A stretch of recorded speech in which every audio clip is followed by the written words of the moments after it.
हुज़ूर गौसे आज़म के वालिद हज़रत अबू सालेह मूसा जंगी दोस्त रहमतुल्लाह अलैह अभी जवानी के आलम में तो शादी नहीं हुई थी। तो एक बार वो सफ़र फरमा रहे थे और सफ़र फरमाते फरमाते एक जगह पहुंचते हैं और वो दरिया के किनारे जब पहुंचते हैं और उनका सामान सफ़र जो था वो ख़त्म हो गया था, खाने पीने का कुछ नहीं था। आपको शदीद भूख लगी और प्यास भी लगी थी, तो आप दरिया के किनारे बैठ गए। तो आपने देखा कि एक बहता हुआ सेब आ रहा है, आपने उनको उठाया और खा लिया। लेकिन बाद में आपको दिल में ये ख्याल आया, न जाने खुदा जाने ये सेब कहाँ से आया, कैसी आया, क्यों आया। हो सकता है ये सेब कल क़यामत के दिन कहीं अज़ाब का सबब ना बन जाए और जो है अल्लाह के बारगाह में मैं गिरफ्तार हो जाऊं। उनके बाद अजीज़ा ने मिल्लत इस्लामिया ज़रा सोचिए कि एक सेब जब बहता हुआ आया, वो सेब खा लिए तो कितना खुदा का खौफ था। लेकिन अफसोस है मुसलमानों की आज हमारा क्या हाल है, हमें कितना खुदा का खौफ है। अफसोस है मुसलमानों, बस जो है हम ये समझते आने दिया जाए, हलाल है कि हराम है हमें कोई तमीज़ नहीं, बस सिर्फ माल आने दिया जाए। लेकिन वह हुज़ूर गौसे आज़म के वालिद हज़रत अबू सालेह मूसा जंगी दोस्त रहमतुल्लाह अलैह तआला थे। उन्होंने दिल में खुदा का खौफ किया और दरिया के किनारे किनारे चलते रहे। जाते जाते कुछ देर में आपको एक बागीचा मिला और उस बागीचे से कुछ दरख्त की टहनी जो है पानी पर, उनकी जो है पानी की सतह पर लटकी हुई थी और उस पर जो है फल लदे हुए थे और हवाओं के झोंकों से वो फल टूट टूट कर जो है दरिया पर उनका फल टूट रहा था और टूट टूट कर बह रहा था। आपने समझ लिया कि यकीनन जो मैंने सेब खाया था वो इसी दरख्त का था। उनके बाद वो नौजवान शख्स उस बाग के अंदर जाते हैं और पता करते हैं कि इस बाग का मालिक कौन है। पता करने के बाद आपको ये मालूम चला कि इस बाग का जो है मालिक एक अल्लाह का नेक बंदा है, एक अल्लाह का मुत्तकी परहेज़गार बंदा, एक अल्लाह का वली है। उनके पास जाते हैं सेब की तलाफी के लिए और अर्ज़ करते हैं कि मैं एक सेब आपके बाग का मैंने खा लिया है जो बहता हुआ दरिया के किनारे जा रहा था, आप मुझे माफ़ फरमा दीजिए। तो वो बाग का मालिक अल्लाह का वली था, अल्लाह की दी हुई रूहानी ताकत से आपने जान लिया कोई ये आम शख्स नहीं है। एक सेब जो दरिया में बहता हुआ कहां से कहां जा रहा था उसकी तलाफी के लिए यहाँ आया है, ये कोई आम इंसान नहीं है। अल्लाह की दी हुई ताकत ही रूहानी ताकत से आपने समझ लिया।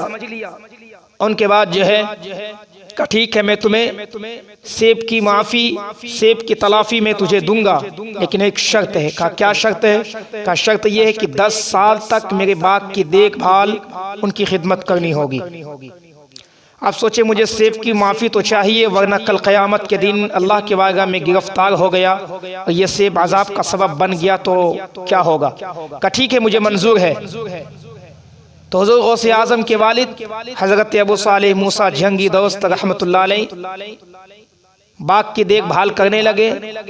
लेकिन जो ही वक्त करीब आया, 10 साल मुकम्मल होने जा रहा था, तो उस बाग के मालिक ने कहा एक शर्त और है, अगर इस शर्त को तुम मंजूर करते हो तो मैं तुम्हें सेब की माफ़ी दूंगा, वरना तुम्हें नहीं दूंगा।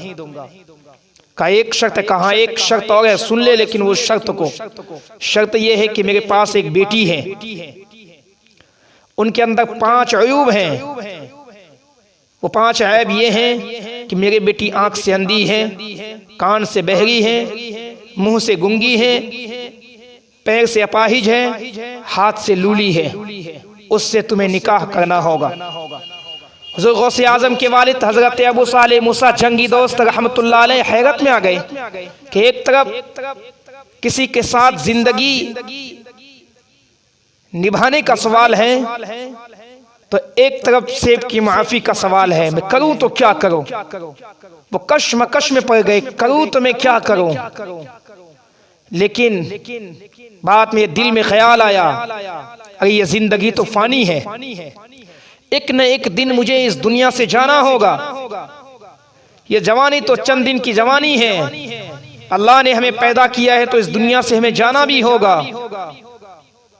अजीज़ान मिल्लत इस्लामिया, हुज़ूर गौसे आज़म के वालिद हज़रत अबू सालेह मूसा जंगी दोस्त रहमतुल्लाह अलैह ताला कहते मुझे मंजूर है, मैं शादी करने के लिए तैयार हूँ। उनके बाद जो है निकाह खानी हो जाती है, सेब की माफ़ी भी हो जाती है। जो ही वो नौजवान शख्स कमरे में जाते हैं निकाह के बाद, तो देखते एक हसीन और जमील औरत बैठी हुई है जिनके अंदर कोई ऐब नहीं है, वो ऐबों से पाको साफ है। जो ही कमरे में जाते हैं वहां से फौरन हट जाते हैं और उनसे कहते हैं आपने कहा था कि उसके अंदर 5 अयूब हैं, लेकिन मैंने जो ही गया तो वहां तो कोई ऐसी ऐबदार कोई लड़की है नहीं, वो तो हसीन और जमील है, उसके अंदर कोई ऐब नहीं है। तब उस बाग के मालिक, पता है वो बाग के मालिक कौन थे? उनका नाम था अब्दुल्ला सोमई।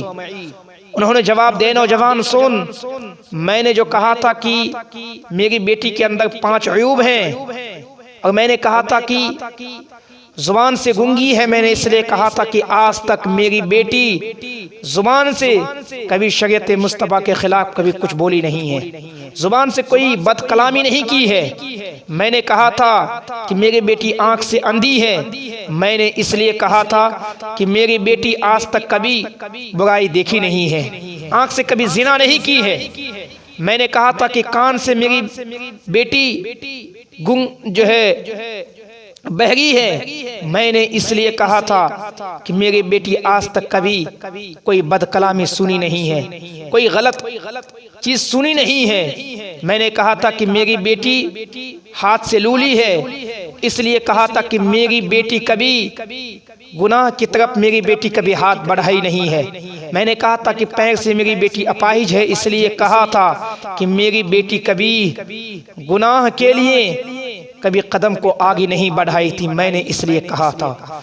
अजीज़ान मिल्लत इस्लामिया, मुझे वाक़या बयान करने का मकसूद नहीं है, असल मुझे बताने का मकसद ये है कि हुज़ूर गौसे आज़म के वालिद हज़रत अबू सालेह मूसा जंगी दोस्त रहमतुल्लाह अलैह नौजवान थे, लेकिन नौजवानी के आलम में उन्होंने एक सेब की माफ़ी के लिए जो है एक बाग के बागीचे के मालिक के पास गए। लेकिन अफसोस है अजीज़ान मिल्लत इस्लामिया कि आज हम में कितने ऐसे नौजवान हैं, आज हम में कितने मुसलमान हैं जो खुदा से खौफ करता होगा। आज हमें हलाल और हराम की कोई तमीज़ नहीं है, आज हमें किधर से माल आया किधर से नहीं आया हमें कोई फिक्र नहीं, बस हमें माल चाहिए, बस हमें खुराक चाहिए। याद रखिए अजीज़ान मिल्लत इस्लाम, खुदा का खौफ कीजिए। एक वो खातून, पता है वो कौन थी? वो खातून, वो औरत कौन थी? उनका नाम था फातिमा उम्मुल खैर। सुभान अल्लाह। वो कौन थी? जब एक माँ नेक हो, बाप नेक हो, तो बेटा भी बड़ा नेक होगा। माँ अपने वक्त की वली कामिला थी, बाप अपने वक्त का बहुत बड़ा वली था, तो उनका बेटा भी सुभान अल्लाह गौसे आज़म अपने वक्त का गौस पैदा होता है, अपने वक्त का बहुत बड़ा वली पैदा होता है, जिनको आज दुनिया हुज़ूर गौसे आज़म सैयदना शेख अब्दुल कादिर जिलानी कहती है। आज लोग कहते हैं कि हमारे घर में औलाद वफादार नहीं है। वफादार कैसे होंगे? आपने कभी अपने घर में कभी नेकी जैसी माहौल आपने बनाया है? क्या आपने कभी गुनाह से दूर हटकर आपने कभी नेकियों की तरफ गया है? याद रखिए अज़ीज़ान मिल्लत इस्लाम, या आपकी औलाद उस वक्त आपकी फरमाबरदार होगी जब आप नेक माहौल में रहेंगे, नेकी करेंगे, अल्लाह के हुक्म पर अमल करेंगे, तो इंशाअल्लाह तबारक व तआला उसका समरा ये मिलेगा कि अल्लाह आपको वफादार बेटा अता फरमाएगा।